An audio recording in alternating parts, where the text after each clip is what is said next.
Hey guys, Dragon here, back here with another Hunter x Hunter video. And this video is one that's special. I'm going to be talking about one of the fan favorite characters.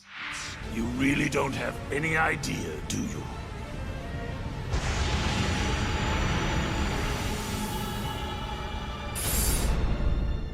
You know nothing of the bottomless malice within the human heart. Isaac Netero isn't who you think he is. The former chairman of the Hunter Association has lost his way. Over a century ago, Isaac Netero was a man dedicated to gratitude and gratitude alone. As we saw, he spent his days throwing nothing but punches out of love and admiration for the gift of life and the gift of martial arts. But at some points, that all changed. The script got flipped on its head. As the narrator says, once Netero had reached his enlightenment and once he had come to the dojo, a monster was born. At what point in the long and illustrious life of the former strongest Nen user did he turn bitter? When did he go from gratitude to glory? What is the rise and fall of Isaac Netero? Let's get into it. Please, make me your pupil. It was the birth of a monster.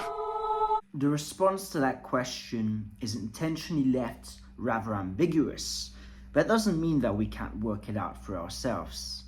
In life, in anime, and in Hunter x Hunter, there's really this saying that with age comes wisdom. And Netero is the only example of which an older man has grown to turn bitter instead of wise. We see that Zeno has come to dislike conflict. He's come to only do it when absolutely necessary, when there's the financial benefits to, well, of course, bolster the future Zoldyck family line and to, establish his name and his legacy. Whilst Netero is searching for an uphill battle, he is searching for a fight to the death, completely fueled by glory instead of wisdom. And what we can deduct from this is that Netero has just lived too long. He's also a man that's reached the pinnacle. Where do you go when you've gotten to the top of the mountain? Well, as we see in combat sports, as we see in life, once you start to slowly slide off, people initially try to regain their spots. We see that in boxing of Mike Tyson, who's trying to get back to that sport he used to be at, even now at 58 years old. And we see that of Netero, who's trying to reach that spot, that pinnacle, that #1 Nen user. And it's through this that he becomes selfish. In the end, the Chimera Ant extermination squad is a really selfless group of people that are there to save the world and to risk their lives doing so. And Netero is using them as a means to find the challenge. Really, Netero cares less about the fate of the world and the fate of the association more than he does his personal gain towards finding an opponent that can push him like he hasn't been pushed for decades. So, the title of this video, Isaac Netero isn't who you think he is. What I mean by that is to circumvent his transition, right? When did he stop being this man filled with gratitude and this man who's looking for glory? Well, the answer is the switch never happens. It's just his gratitude changed over time, right? When we first see him, he's a young man who's really mastered martial arts and he doesn't have anything left in life. He's experiencing what many of us experience in a midlife crisis. So he goes out to the mountains and he just tries to show his appreciation for what he views as the ending of his life, which ends up being the beginning. So in this moment where he's transitioning, he starts to find a new love, right? His gratitude comes from his strength. He is gracious towards the energy of life that becoming this Nen master has given him, and he's looking for challenges. And isn't that selfishness, which unironically comes from gratitude, right? When something is delved into its highest degree, it changes, right? When you mix every color together, you get black. And it's the exact same concept, right? Where when you get so obsessive and so focused on something, so tunnel visions, like Gon did about saving kites, you lose track of where you've come from. But Netero isn't someone who lost track. He's got that extreme self-awareness. He knows who he is, what he wants, and how he can get it. And we see that flip switch in him during the Chimera Ant arc. We see the difference between Netero when he's fun and jokey, and Netero where he's got his life on the line and he's putting his gratefulness up to the test. We see at the start of the series with Gon and Killua, he is very nurturing, right? He tests them out. He's very much trying to, gauge them, trying to make them better, and trying to test their mental, aptitudes as he's doing that test with the bowl they need to get off him. And we also see the side of him that's very funny, very charismatic. And then all of a sudden, the NGL happens, and he goes up to Killua and he asks, "Are they really that strong?" And he replies, "They're stronger than you." And it's in that moment where we see a different side of him appear, right? As Netero is like many men that have come before in our worlds. He is a man that, in his conquest for glory, he's become a man that lives through the rule of the jungle. Only the strong survive. He says that to Killua. We're not interested in anyone who's going to slow us down. It's in that mentality of strength, that he has to dig himself into his roots. The roots of what got him towards that gratefulness in the first place. What got him towards that isolation, the malice. He tells Meruem that he can't understand the bottomless depths of malice in the human heart. And that's why I use that clip in the video. It's because that malice is really what people don't understand about Netero. Everyone sees Netero as this man that's obsessed with combat, this caring old man, this competent leader. But they don't see how his competentness and his caring and his gratitude all stem from the malice that led him there, right? He channels the darkness into light. And that's what we don't see. That's when the monster got created.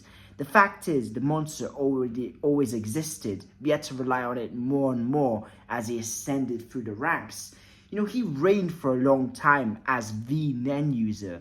And it's in that moment where he would have had to push himself beyond his limits. We see how when he went to the Dark Continent, he was shocked. It was very much a reality check. And we see in Hunter x Hunter, many characters that undergo a similar reality check. For instance, Meruem feeling fear for the first time against Netero, and of course Gon when he realizes what it needs to take to bring Kite back. They change and don't ever come back. The Netero we see in his flashback in his childhood, that very happy-go-going man, doesn't exist anymore. It's all something he pushes on himself because he wants to put on the image that he's still got the same control over life as he always had. He still wants to retain that spot. He still wants to have everything he's ever always had. He desires the glory.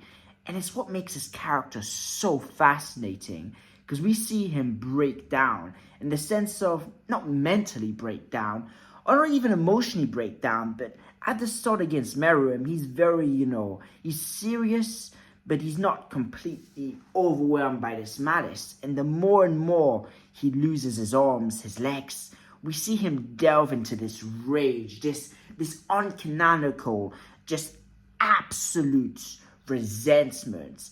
Netero cannot be number 2. He was born to be number 1. He is the ultimate winner. He is the ultimate example of raw ambition, just raw wanting more and more.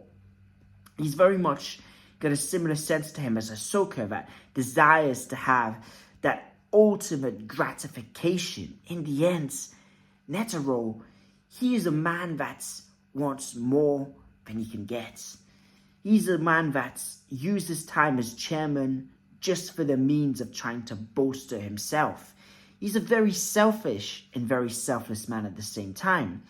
And the selflessness comes from how he's willing to sacrifice himself, but the selfishness comes from how he does things just to keep him mentally sharp and mentally tact. We saw he appointed Pariston, of course, as the the co-leader of the Hunter Association, just because Pariston pisses him off. He's just like, I need to have that frustration in me, or else I'm gonna lose a touch or two. And that's the thing, is that he's a man that's really pushes himself into these extremes. He's an extremist. He's always been an extremist. Who, when they're having a midlife crisis, goes into the middle of nowhere and stays there for years, throwing 10,000 punches a day? It's absolute insanity. And that's why Netero is a character that has left an impact on us, the audience, and has left an impact on the story. Because as we saw through his death, the whole world changed. It was a world-changing event. And all the other characters that, circle around him. For instance, Jing came back, and Jing's someone that doesn't do anything out of respect. He's someone that's, doing his own thing and has his own worldview. And he thought, old man Netero, he's a guy that I really look up to, so I'll come back. We saw, of course, Beyond's now. It's like, okay, I can go to the Dark Continent, because he had that much respect for him. And that's the thing, is that with us, right, we can tell when someone's mentally unhinged. And sometimes it takes the most mentally unhinged people to make the most progress in the world. And Netero is the most unhinged of the unhinged. He is death incarnate. The monster that he became has ended up merging with the gratitude he has within himself to create someone that is the best example of exaltation we have in Hunter x Hunter. And it's that fundamental misunderstanding on him that he is one of the two, right? Some people think he is this selfish man that's, has his own agenda, which he absolutely does. He's extremely selfish, right? He's the only person in the Chimera Ant extermination squad that doesn't really care if the mission fails or succeeds. But at the same time, he has a selfless act of the fact that he's still risking his life for something that benefits the overall good. He's still putting his time and energy into maintaining the Hunter Association. So it's that mixture of the two that I believe is widely misunderstood. And I've seen character analysis videos talking about the very great, of course, gracious aspects you can look up to in this man. And others talking about the flaws in his fundamental thinking. And I thought that it doesn't get represented how he is both the yin and the yang, which represents the thumbnail. So yes, this was the video. Hope you've enjoyed. I wasn't the most concise of this one, but to be honest, it's just a very, very nuanced and complex topic. So I bounced ideas around, and I hope you've kind of gotten the gist of the threads I'm touching on. So yes, if you got a video suggestion you'd like to let me know, please let me know down below. Of course, I do all the video suggestions you guys leave. If you like Hunter x Hunter, I do Hunter x Hunter videos every day. So if you want to subscribe to join the ride, that'd be greatly appreciated. And yes, I hope you've all had an incredible day. This was Hadrigon. Peace out.